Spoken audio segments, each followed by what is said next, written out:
Indeed, the world is changing, but for a long time, many in the West assumed that as China become more economically open, it would also become politically and institutionally more Western. But China ultimately followed a very different path, developing its own model of governance and modernization instead of simply converging with the West. So, do you think China's development path has fundamentally challenged some long-held Western assumptions about modernization itself? And could that be part of the deeper strategic unease we see today? Well, that is the most fundamental question, which I have thought about for a long time. But let me just try my best to give you a simple answer. Yeah. Well, the Westerns, narcissism and triumphalism very much came as a result of their victory in the Cold War.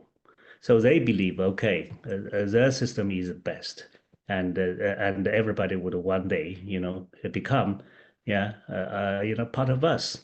But the first thing is China has never lied to them to say one day I will become like you. Yeah, don't worry. Yeah, because China has from very beginning maintained that we're a socialist country. And the worst fear for us actually is the so-called peaceful evolution, yeah, of changing China into a capitalist, society. So that is why, even if we call our economy market economy, we still call it socialist market economy. So China has never lied to the West.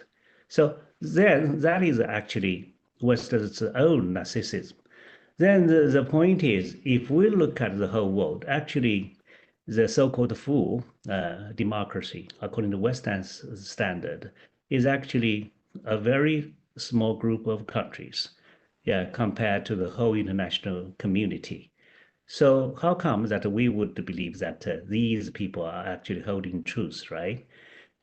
So what I have believed after observing Mother Nature is that probably hybridation is the real key to success. Because if you look at a plant, if you look at animals, right, hybridation actually would make them look bigger or even better.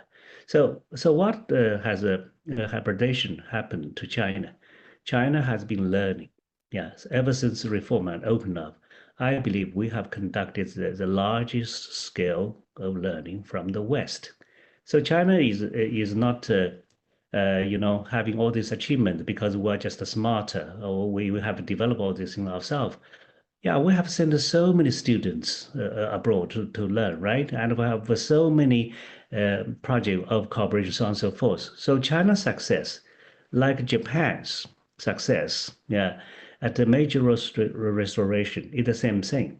It is a hybridation, yeah. But we are different in that Japan, after major restoration, had embarked on a road of military expansionist, while China's rise, yeah, is undeniably peaceful rise. Yeah, from 1979, we have not entered into a major war apart from a few minor skirmishes with Vietnam, on border or at the sea. So that is why we are here today. This is already a miracle, yeah, in human history, for rising power to rise so peacefully to become a risen power.